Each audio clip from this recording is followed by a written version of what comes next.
Hello everyone, আসসালামু আলাইকুম। আমি শাকিল। তো আজকের এই পার্টিকুলার ভিডিওতে আমি মূলত কথা বলবো একটা কমপ্লিট এপক হইতে কী, কী স্টেপ ফলো করতে হয় অ্যান্ড ব্যাচ সাইজের আসলে ইম্পর্টেন্সটা কী। ওকে, তো যে কোনো নিউরাল নেটওয়ার্ক মডেল নিয়ে যখন ডিল করেন তখন আপনার এই জিনিসগুলো মাথায় রাখতে হয় এবং এই সম্পর্কে আপনার একটা ক্লিয়ার আইডিয়া থাকাটা খুবই খুবই ইম্পর্টেন্ট। ওকে, তো আমরা তো প্রিভিয়াসলি একটা নিউরন কীভাবে কাজ করে এটা দেখে আসছি, তাই না? তো এটা খুবই একটা সিম্পল স্টেপ, যে weight and x plus bias. Okay, তো খুবই সিম্পল স্টেপ।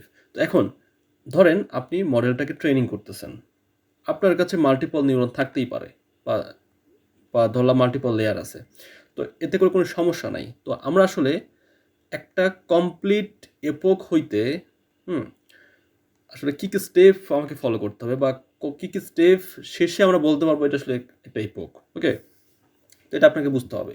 তো এপকের ক্ষেত্রে প্রথমে যে ইম্পর্টেন্ট বিষয়টা আসবে সেটা হচ্ছে কি, ফরওয়ার্ড পাস। ঠিক আছে, তো এপকের ক্ষেত্রে প্রথমে হচ্ছে কি ফরওয়ার্ড পাস হয়। ফরওয়ার্ড পাস মানে কি, ধরেন আপনার কাছে এক্স আছে, তাই না?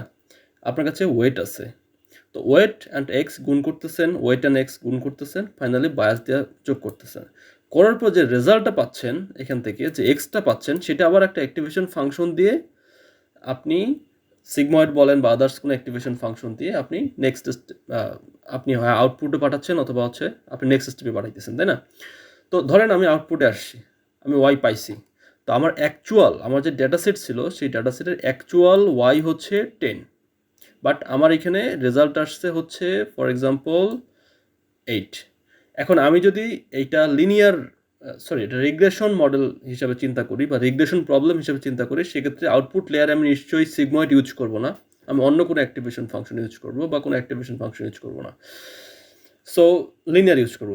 So so in this case আপনি যে রেজাল্টটা পাবেন সেটা, সাপোজ আপনি পাইছেন 8, তো আপনি ফরওয়ার্ড পাঁচ করলেন। ফরওয়ার্ড পাঁচ বলতে আমরা বুঝাইতেছি অ্যাকচুয়ালি একদম শুরু থেকে আপনি আউটপুট পর্যন্ত আসছেন, ঠিক আছে? তো আপনার ফরওয়ার্ড পাঁচ হয়ে গেছে। এখন আপনার নেক্সট স্টেপ কি? নেক্সট স্টেপ হইতেছে আপনার লস ক্যালকুলেশন করা। তো লস ক্যালকুলেশন করার জন্য আপনার একটা কস্ট ফাংশন থাকবে, তো এটা ডান। কস্ট ফাংশন আছে না? তো কস্ট ফাংশন কি? কস্ট ফাংশন রিগ্রেশনের ক্ষেত্রে আছে এমএসসি আছে, তারপর এমএই আছে, তারপর হচ্ছে রুট এমএসসি আছে। সো এগুলো সবই হচ্ছে কি কস্ট ফাংশন। কার জন্য? রিগ্রেশনের জন্য, যেহেতু আমরা রিগ্রেশন প্রবলেম নিয়ে কথা বলতেছি। ওকে, তো এখন আপনাকে কি করতে হবে? আপনার ডিফারেন্সটা ক্যালকুলেট করতে হবে, যে অ্যাকচুয়ালি একটা এক্স, ওর যে অরিজিনাল ওয়াই ছিল, সেই অরিজিনাল ওয়াই এবং প্রেডিক্টেড ওয়াইয়ের মধ্যে অ্যাকচুয়ালি ডিফারেন্সটা কি একটা স্টেপ শেষে। তো যখন আমরা ডিফারেন্সটা দেখলাম যে 2, দ্যাট মিনস এখানে গ্যাপ আছে, তাই না? গ্যাপ মানে এরর আছে। তো লস কত? লস 2। তো এখন আপনি লস ক্যালকুলেট করে ফেলছেন, তাহলে আপনাকে কী করতে হবে? নেক্সট স্টেপ হইতেছে আপনাকে ব্যাক প্রোপাগেশন করতে হবে। ব্যাক প্রোপাগেশন কেন আমাদের করতে হবে? ব্যাক প্রোপাগেশন এই জন্যই করতে হবে, আপনি তো ফরওয়ার্ড দিকে আসছেন, এখন আপনাকে আবার আস্তে আস্তে ব্যাকের দিকে যাইতে হবে। মানে হচ্ছে আপনার ওয়েট এবং বায়াসটাকে আপডেট করতে হবে। মানে আপনার টার্গেট হচ্ছে আপনার যে অ্যাসাইন্ড বায়াস ছিল, সে বায়াসের ভ্যালু যাই থাক না কেন সেটা আপনি আপডেট করবেন এবং ওয়েটের ভ্যালুটা আপডেট করবেন, because in order to get higher accuracy. ঠিক আছে, সো আপনার টার্গেট হইতেছে যে লসটা বা কস্ট ফাংশন সেটাকে মিনিমাইজ করা, তাই না? আপনি কস্টটাকে মিনিমাইজ করে নিয়ে আসবেন। সো দ্যাটস ওয়াই আপনাকে গুড বা একটা ভালো একটা ওয়েটের ভ্যালু লাগবে, ঠিক আছে, বা প্যারামিটার ভ্যালুগুলো আপনি আপডেট করবেন। সো দ্যাটস ওয়াই আপনাকে ব্যাক প্রোপাগেশন করতে হবে। সো ব্যাক প্রোপাগেশন, এখন ব্যাক প্রোপাগেশন যদি আপনি এখানে করতে চান, তাহলে ব্যাক প্রোপাগেশন করার আবার বেশ কিছু স্টেপ আছে, যে স্টেপগুলো ডেরিভেটিভ করে আপনাকে আসতে হবে এখানে। তো এখানে আসলে একটা চেইন রুল একটা ইম্পর্ট্যান্ট ভূমিকা পালন করে। তো চেইন রুল আসলে এখানে খুবই ইম্পর্ট্যান্ট ব্যাক প্রোপাগেশনের ক্ষেত্রে, যখন আপনি ব্যাক ট্র্যাক করবেন। সো চেইন রুল আপনাকে ভালোভাবে বুঝতে হবে, it's very very important thing. So chain rule আপনি শিখে নেবেন, বা আমি হয়তো বা নেক্সট কোনো একটা ভিডিওতে চেইন রুল নিয়ে কথা বলবো যদি আপনি ইন্টারেস্টেড থাকেন। তো চেইন রুল ইউজ করে মূলত আমরা ব্যাক প্রোপাগেশন করি। তো হোয়াট ইজ চেইন রুল? আমি যদি একটু আপনাকে আইডিয়া দিই, যখন আপনি কোনো একটা কমপ্লেক্স ফাংশন নিয়ে কাজ করেন, যেটার অনেক ছোটো ছোটো স্টেপ আছে, তো চেইন রুল আসলে খুবই এসেনশিয়াল। তো এই জন্য essential for effectively computing the gradient of complex function. এর একটাই কারণ, যেটা because of it helps in breaking down the derivative of this complex function into simpler part. Okay, so that's why chain rule is very very popular and very very cool thing. So আপনাকে chain rule খুব ভালোভাবে বুঝতেই হবে, and আপনাকে যে chain rule use করে solve করতে হবে নট লাইক দ্যাট। বর্তমান ম্যাথমেটিক্স আসলে অনেক বিউটিফুল। সো চেইন রুল ছাড়াও আসলে আরও অনেক ওয়ে আছে। সো আপনি এখানে sum rule and product rule use করতে পারেন, দেন হচ্ছে ভেক্টর অ্যান্ড ম্যাট্রিক্স ক্যালকুলেশনের মাধ্যমে সলভ করতে পারেন। So it's up to you, but chain rule এই জন্য আমরা ইউজ করি because it's really essential for effectively calculating the gradient of complex function. তো আমাদের ব্যাক প্রোপাগেশনের ব্যাপারটা চলে গেল, ঠিক আছে। তো ব্যাক প্রোপাগেশন আমরা করছি, তার মানে আমরা আবার প্রিভিয়াস দিকে এসে আমরা ওয়েটের ভ্যালু আপডেট করছি, আমরা বায়াসের ভ্যালু আপডেট মানে আমরা ক্যালকুলেট করছি, আপডেট বলতেছি না, আমরা ক্যালকুলেট করছি। ক্যালকুলেট করার পরে এখন আপডেট করতে হবে। সো ওয়েটের আপডেটের টেকনিকটা হইতেছে পরবর্তীতে স্টেপ। তো ওয়েট কীভাবে আপডেট করতে হয় আমি প্রিভিয়াসলি কিন্তু কথা বলে আসছি, যে আমাদের যে নিউ ওয়েট পাবো, নিউ ওয়েট ইকুয়াল আমাদের old weight minus learning rate into derivative of loss divided by derivatives of W ওয়ে। সো এই যে আমরা প্রিভিয়াসলি শিখে আসছি যে ওয়েট কীভাবে আপডেট করতে হয়। আমরা প্রিভিয়াসলি যখন গ্রেডিয়েন্ট ডিসেন্ট নিয়ে আমি কথা বলছি, তখন হয়তো আমি এটা নিয়ে আমি ডিটেলস কথাবার্তা বলছিলাম। আপনারা যদি না দেখে থাকেন তাহলে অবশ্যই দেখে নেবেন। তো ওয়েট কীভাবে আপডেট করতে হয় এটা আসলে খুবই একটু ইম্পর্ট্যান্ট। সো আমাদের ওয়েটটা আপডেট করতে হবে। এখন ওয়েট আপডেট করার জন্য বা মডেলকে অপটিমাইজ করার জন্য ডিফারেন্ট কাইন্ড অফ অ্যালগরিদম আছে, যেমন গ্রেডিয়েন্ট ডিসেন্ট আছে, তারপর হইতেছে অ্যাডাম আছে, আরএমএস প্রপ আছে। সো এগুলো সবই হচ্ছে অনেক পপুলার টেকনিক, ঠিক আছে, মানে আপনার অপটিমাইজ করার জন্য, মডেলকে অপটিমাইজ করার জন্য। ওকে, তারপরে নেক্সট স্টেপ হইতেছে এই যে পুরা ব্যাপারটা আবার রিপিট করতে হবে। মানে 1 থেকে 4 নাম্বার যে স্টেপ আমরা দেখলাম, এই পুরা স্টেপগুলো আমাদের আবার কন্টিনিউয়াসলি রিপিট করতে হবে for each batch. So batch, এই যে নতুন একটা কথা আসছে কিন্তু ব্যাচ, তাহলে ব্যাচ কি? সো ব্যাচ হইতেছে মূলত, আমি একটা যদি আপনার এক্সাম্পল দিই, ব্যাচ হইতেছে এমন একটা মানে একটা টার্ম যেটা হইলো, ধরেন আপনার কাছে ফর এক্সাম্পল আমি একটা ইমেজ প্রবলেম নিয়ে কাজ করতেছি, আমার কাছে ফর এক্সাম্পল 1000 স্যাম্পল আছে, ফর এক্সাম্পল আমার কাছে 1000 ছবি আছে। তো আমি 1000 স্যাম্পল দিয়ে মেশিন লার্নিং মডেলকে আমি ট্রেন করবো, দ্যাটস ফাইন। তো আমি বলে দিচ্ছি যে ব্যাচ সাইজ হচ্ছে 100, মানে এক একটা ব্যাচের 100টা করে ইমেজ থাকবে।